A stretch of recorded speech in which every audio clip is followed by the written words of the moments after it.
अब अजहर काज़मी साहब, एक तो ये इस पर ज़रा रिफ्लेक्ट कीजिएगा कि ये पाकिस्तान की सियासत के अंदर नया नहीं है, ये पहले भी हुआ है। एक ख़ास दायरे के अंदर रहकर पाकिस्तान की मुक़्तदरा को चैलेंज करना किसी सियासी जमात का वो मुख्तलिफ है, बाहर निकल कर वो कर देना जो तहरीक इंसाफ ने किया वो मुख्तलिफ है। लिहाजा उसकी रिटेलिएशन भी मुख्तलिफ आई और उसका अंजाम भी मुख्तलिफ हुआ है और होने जा रहा है। ये बेसिकली वो, अगर मैं लुबे लुबाब जो आदिल साजिद साहब ने बात की है, इसके ऊपर रिफ्लेक्ट कीजिएगा। Do you agree with it और डू यू फील कि नहीं दिस इज अनप्रेसिडेंटेड जो आज हो रहा है? नहीं, बहुत सारी चीज़ें यहाँ पे माजी में भी होती रही हैं, लेकिन अभी इस वक्त जो हो रहा है एक जमहूरी दौर के अंदर इस तरह की चीज़ें हमने नहीं देखी। अगर अब आपने 77 के इलेक्शन की एग्जांपल देनी है, या सॉरी ज़ियाउल हक साहब के दौर की कोई बात करनी है, मुशर्रफ के दौर की कोई बात करनी है, तो वो एक अलग बहस है। लेकिन यहाँ पे सियासी जमातों का क्या किरदार रहा है? देखें, यहाँ पे सुप्रीम कोर्ट के ऊपर किसने चढ़ाई की थी? आज तक पाकिस्तान की तारीख में किसी सियासी जमात ने डंडे उठा के सुप्रीम कोर्ट पे हमला किया? सिर्फ एक जमात ने किया, नून लीग ने। आर्मी चीफ का त्यारा हवा में रोक दिया और आर्मी चीफ को नीचे तब्दील कर दिया, इदारे ने रिएक्ट किया, अपने आर्मी चीफ को बहाल करवाया। क्या इसकी कोई मिसाल मिलती है? आप पीछे चले जाएं, जनाब जनरल गुल हसन के साथ क्या किया खर साहब ने? उनको बैठा लिया गवर्नर हाउस के अंदर, उनका इस्तीफा लिया, वो भी हमारी तारीख का हिस्सा है। अल जुल्फकार किसने बनाई? वो भी हमारी तारीख का हिस्सा है। किस खानदान के लोग उसमें शामिल थे? वो भी हमारी तारीख का हिस्सा है। लेकिन ये कहा जाए कि जनाब के पाकिस्तान तहरीक इंसाफ ने कोई ऐसी चीज कर दी जो माजी में नहीं हुई। पाकिस्तान में बहुत सारी चीजें होती रहती हैं, आपकी इस्टेब्लिशमेंट से लड़ाई भी होती है, ये सब कुछ होता रहता है। लेकिन क्या ये ऐसा होना चाहिए? ऐसा होना नहीं चाहिए।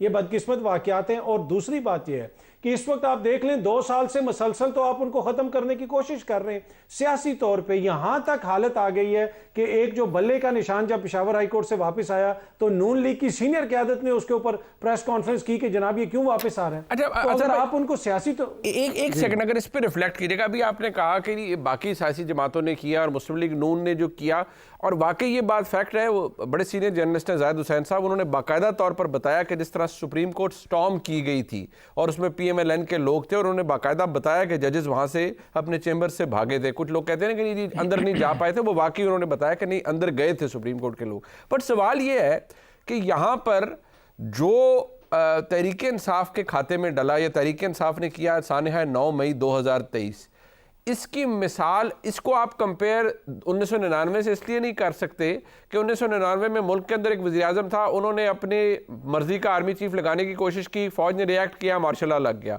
यहाँ इमरान खान साहब ने 2 काम किए। वो हुकूमत में नहीं थे, उन्होंने एक आर्मी चीफ की तैनाती को सबोटाज करने की कोशिश की। दूसरा काम, सेकेंड अटैम्प्ट 9 मई 2023। अब ये वो काम है जिसके बारे में ओवरऑल ये इंप्रेशन, और ये मैं बड़ा खुली बात कहता हूं, ये तो फौज के अंदर है कि भाई ये काम आज तक किसी ने नहीं किया, ये किसी जमात ने, किसी सियासी लीडर ने नहीं किया, लिहाजा इसकी सजा भी एग्जेम्पलरी होगी जो भी है।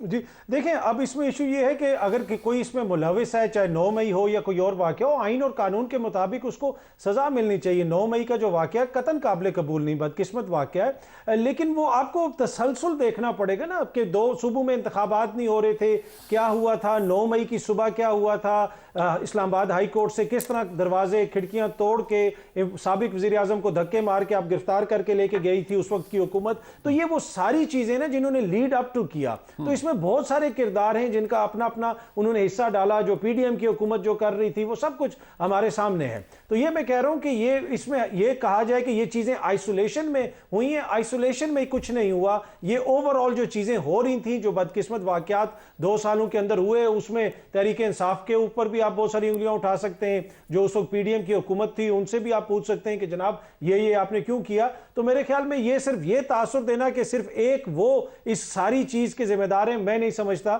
ओवरऑल जो इस वक्त मुल्क के अंदर माहौल है, मैं उसकी बात कर रहा हूं, उसमें हर किसी ने अपना हिस्सा डाला। और बाकी जो ग्राउंड रियलिटी है, ग्राउंड रियलिटी ये है कि अभी भी वो मुल्क की सबसे बड़ी सियासी जमातें, वो सबसे पॉपुलर सियासी जमातें, अगर वो ना होते तो इतने पापड़ ना बेलने पड़ते जो PDM की हुकूमत बेलती रही हमारे सामने। अच्छा कराची साहब, ये पॉपुलैरिटी, ये सब कुछ, ये ग्राउंड रियलिटी, ये किसी के कहने से तब्दील नहीं होती, ना मेरे कहने से, ना आपके, ना किसी के कहने से। But now where we are today, आज जहां हम जिस जगह खड़े हैं, क्या ये बात कहना दुरुस्त है कि तहरीक इंसाफ की लीडरशिप को सारों को पता चल गया कि यार हमारा we don't stand a chance in 2024 elections, आगे की बात तो आगे देखी जाएगी। बिल्कुल ये बात तो तय है मेरा ख्याल है। अब ऑप्शन दो थे इमरान खान साहब के पास, इनकी लीडरशिप के पास, कि ये पॉलिटिक्स में जैसे अभी वो बात कह रहे थे, आदिल कह रहे थे, आपको लंबी गेम के लिए तैयार होना पड़ता है। खान साहब का जो प्रॉब्लम रहा है, 22 साल उन्होंने बड़ी स्ट्रगल की, जदोजहद की, फेयर इनफ और रिवार्ड भी लिया। उसके बाद उनके अंदर से पेशेंस ख़त्म हुआ है, जो उनको नुकसान बनाया उनके लिए। वो कहते हैं ट्रेजिक फ्लॉ होते हैं, ग्रीक हीरोज़ जो होते थे ग्रीक ट्रेजिडीज़ में या उस शेक्सपियरियन ट्रेजिडीज़ में, किसी भी बड़े आदमी के जो फ्लॉ होते हैं, कोई एक आध कोई ना कोई उसकी कमी कमज़ोरी होती है जो उसके फाल का जिवाल का जिम्मेदार बनते हैं, जिसको ट्रेजिक फ्लॉ कहा जाता है हमारे उसमें लिटरेरी उसमें क्रिटिसिज्म है। खान साहब का जो सबसे बड़ा, अगर मुझसे पूछें, ट्रेजिक फ्लॉ है, एक बड़े आदमी थे, वज़ीर आज़म थे, भुट्टो साहब के भी अपने उसमें ट्रेजिक फ्लॉज थे, वो भी एक ट्रेजिक हीरोज़ की तरह के, इमरान खान साहब का भी वही कुछ हुआ। वो इनका इम्पेशेंस है, मई वे और हाई वे, अब भी और अगेन वो कहते अब भी और इसी वक्त ही कर लिया जाए, जो कुछ करना अभी कल नहीं करेंगे तो मैं आपको बुली करूँगा, मैं आपको थ्रेट करूँगा, मैं लड़ूंगा आपसे।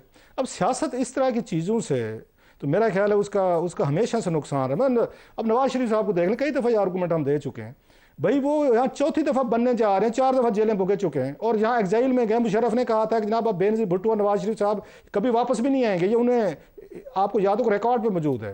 ये जरदारी साहब 14 साल जेल भुगता चुके हैं, गिलानी साहब 5-6 साल, जवेद हाशमी, लंबी लिस्ट है सर। तो आपको थोड़ा सा सम टाइम आपको अपनी इनिंग्स का वेट करना पड़ता होता है कि हालात ख़राब हो गए, कुछ आपके गलत फैसले थे, कोई लड़ाई हो गई, कोई एस्टेब्लिशमेंट ने आपके साथ ज्यादती कर दी। सर इमरान खान साहब की वापसी मुमकिन है? क्लासेस साहब, आपको वेर ही इज टुडे और वेयर द पार्टी इज? ये बच्चे को पता है इस वक्त तो मुश्किल है। मौजूदा जो एस्टेब्लिशमेंट है, मौजूदा हालात हैं, अब खान साहब जिस तरह फोर्स करने की कोशिश कर रहे हैं, लड़ने की उनका राइट है कि वो करें। उसकी अदालतों से जो बातें आ रही हैं, सामने आ रहे हैं, वहाँ जजों से लड़ाई हो रही है, कर्नल साहब का वो CCTV कैमरे पे उनसे वो लड़ाई झगड़े कर रहे हैं, कल वकीलों के मुंह पे फाइलें शैलें मारी हैं, कागजात के हैं। अब ये चाहती है, इदारे ये चाहते हैं, खान साहब अगेन समझते होंगे मैं एक पावरफुल मैसेज भेज रहा हूँ बहर अपनी टीम को, लोगों को, जो मैं लड़ रहा हूँ, फाइटर हूँ, मैं नहीं या गिव अप कर रहा। इदारे इस हवाले से बड़े मेरा ख्याल मुतमिन होंगे कि देख हमने खान साहब को हमने चिड़चिड़ा कर दिया, इरिटेट कर दिया है कि ये जो कभी आर्मी चीफ से, DGI से या बड़ी बड़ी एस्टेब्लिशमेंट से लड़ते थे या पूरी दुनिया से लड़ते थे, जो अमेरिका को टक्कर गए थे बकौल उनके, वो इस वक्त एक वहाँ के डिफेंस के वकील से लड़ाई कर रहे हैं, प्रोसिक्यूशन के साथ लड़ रहे हैं, एक इलेक्शन कमीशन का मेंबर बैठे उसके साथ लड़ रहे हैं। सो उनके लिए बड़ी मेरा ख्याल है इंतहाई एक अच्छी खबर होगी कि खान साहब को हमने यहाँ पे एंगेज कर लो, खान साहब एंगेज हो गए। तो खान साहब को इस वक्त मेरा यह ख्याल है जहनी तौर पर तैयार उसमें रहना चाहिए। MQM में आपको याद होगा 93 के इलेक्शन में वो साइड पे हो गए थे, जमात इस्लामी हो गई थी। अच्छा, ऐसे बेनज़ीर भुट्टो साहबा जो थे, इनकी पार्टी जो मेरा ख्याल है 17-18 रह गए थे 97 में। 2002 में ये आपको याद होगा नवाज शरीफ की पार्टी के 19 लोग थे। सो सम टाइम ये क्राइसिस इस मुल्क में आते रहते हैं, पार्टीज पे, लीडरशिप पे, किसी की भी कसूर हो, तो आपने उस वक्त अपने आप को कैसे मैनेज करना है। सो अगेन जो खान साहब का एक है कि वो समझते हैं कि मेरा फॉलोअर जो है वो इस पे बिलीव रखता है, बुली करने पे बिलीव रखता है, गाली देने पे बिलीव रखता है, लड़ने पे बिलीव करता है। अगर मैंने कहीं पे थोड़ी सी भी बातचीत की या थोड़ा सा उनको अगर मैसेज ऑफ पीस दिया या थोड़ा सा कहा खैर है यार कि one has to live to fight for another day, तो वो समझा जाएगा कमज़ोर है, खान डर गया है, बिक गया है, झुक गया है। अब खान साहब ने अपने इमेज में इतना अपने आप को गिरफ्तार कर लिया, अपने इमेज का इतना बड़ा एक उन्होंने एक हवा बनाया हुआ है अपने लिए भी और अपने फॉलोअर्स के लिए भी, कि ना उनको फॉलोअर्स जो हैं उनको नीचे आना, अगर खान साहब आना भी चाहें सपोजली तो वो नहीं आने देते, फॉलोअर्स नहीं आने देता नीचे, उनको यूट्यूबर जो है वो नहीं नीचे आने देते। ये प्रॉब्लम है ना, ये प्रॉब्लम है, ये प्रॉब्लम नीचे नहीं आने देता खान सर। वो कईयों की तो दिहाड़ियां लगी हुई है ना सर, कईयों वो की नीचे नहीं आने दे रहे खान साहब, कईयों की तो दिहाड़ियां लगी हुई है। वो ऐसी बातें आप कई दफा सुनने को मिलती हैं कि बंदा सर पकड़ के बैठ जाता है कि यार मतलब आपने क्या बना दिया है किसी सियासी लीडर को। एक यहाँ पर ज़रा वापस आई, ये मनाजरे वगैरह की बातें हो रही हैं, मनाजरा ज़रूरी है या अवाम का कॉन्फिडेंस और फिर अवाम का वोट लेना सियासी जमात के लिए, इस पर ज़रा बात हो जाए। बिलावल भुट्टो साहब ने सिलसिला शुरू किया था, शहबाज साहब ने जवाब दिया। अब शहबाज साहब उससे लग ये रहा है कि वो ये कह रहे हैं कि नहीं जी इसकी ज़रूरत नहीं है, अवाम फैसला कर देंगे। एक ब्रेक के बाद बात हो। एक बार फिर आपको खुशामदीद कहते हैं। बिलावल भुट्टो जरदारी साहब ने चैलेंज दिया मनाजरे का, शहबाज साहब ने हाँ कही, हुआ क्या सिलसिला ज़रा देखिए। मैं तो कहता हूँ कि दुनिया भर में डिबेट्स होते हैं। मैं अपना पार्टी का वजीर आजम का उम्मीदवार हूँ, नून लीग अपना पार्टी का जो वजीर आजम का उम्मीदवार है वो आए मेरे साथ नेशनल टीवी पे डिबेट करे, उस पे आप बैठ सकते हो, मंशूर पे सवाल करे। एक सियासी लीडर ने कहा, मेरे मेहरबान ने कहा कि मैं नवाज शरीफ से मुनाजरा करना चाहता हूँ। मैं उसको कहना चाहता हूँ कि आप नवाज शरीफ को दावत दें कि वो आपके सूबा का मुआयना करे, वहाँ पर मुनाजरा होगा, वहां पर मवाजना भी होगा। बिलावल भुट्टो जरदारी ने ट्वीट्स भी की इस पे, उन्होंने कहा कि बिल्कुल हम आ जाएं, सिंध में उन्होंने जगह बताई जहां पर आ जाएं शहबाज शरीफ साहब, ये मियां नवाज शरीफ साहब, और वहां बैठ के डिबेट हो जाती है। बाद में शहबाज शरीफ साहब ने इंटरव्यू के दौरान आदिल शाहजेब साहब को इंटरव्यू दिया जिसमें बात हुई इस हवाले से 8 तारीख को अवाम ने फैसला कर देना है। अब अदर काजी साहब, ये मनाजरे की बात जरूर हुई, लेकिन फ्रैंकली अगर देखा जाए तो शोकेस कर देने चाहिए तमाम जमातों को अपने प्रोजेक्ट्स, अपनी कारकर्दगी, फिर let the Awam decide, let the people decide. नहीं, बड़ी अच्छी बात है। एक तो देखें, अच्छी इन दोनों जमातों की अच्छी बात यह है कि ये लोग यू टर्न नहीं लेते हैं, तो ये एक अच्छा इनका पहलू है दोनों जमातों। दूसरी बात ये है कि देखें ना, ये तो अजली एक दूसरे के खिलाफ इनके नजरियाती इख्तलाफात हैं, ये सब कुछ हैं। अब ये मुनाजरा करेंगे, मुनाजरा ये किस चीज़ पे करेंगे कि जिस वक्त ये फिर रहे थे पूरी दुनिया में शहबाज शरीफ साहब और बिलावल साहब इकट्ठे, ये किस चीज़ पे मुनाजरा करेंगे जब बिलावल साहब खड़े होकर कहते थे असेंबली के अंदर कि शहबाज शरीफ हमारा ज़्यादा वज़ीर आज़म है। सिंध में वो खड़े होकर कहते थे कि हमें शहबाज स्पीड चाहिए कराची के लिए, और शहबाज साहब तारीफें करते थे बिलावल साहब की असेंबली के अंदर। तो ये अवाम के शऊर की तौहीन कर रहे हैं। मेरे ख्याल में इससे ज्यादा इंसल्ट आप इस वोटर की, अवाम की कर ही नहीं सकते जो ये लोग कर रहे हैं। ये बहन भाई थे, ये इकट्ठे जलसों में बैठ के तालियां बजा रहे थे अभी चंद माह पहले तक। अचानक ऐसा क्या हो गया? ये क्या अवाम को इतना बेवकूफ समझते हैं? ये वो सियासत है जो 80 और 90 की दिहाई में फंसी हुई है। ये अभी तक ये समझ रहे हैं कि 2 कॉलम की खबर लगी थी कि पीडीएम की एक हुकूमत बनी थी, उसमें इतनी जमातें थी, अवाम भूल गए। नहीं जनाब, अवाम रोज टिकटॉक के ऊपर, सोशल मीडिया के ऊपर, मीडिया के ऊपर रोज आपके क्लिप्स देखती है कि चंद माह पहले तक आप लोग क्या कह रहे थे। इतने अवाम की शऊर की इस तरह प्लीज खुदारा तौहीन ना करें। आजकल के दौर में ये मुमकिन नहीं है, और इसका नतीजा फिर आप देख लेंगे इलेक्शंस के अंदर ही।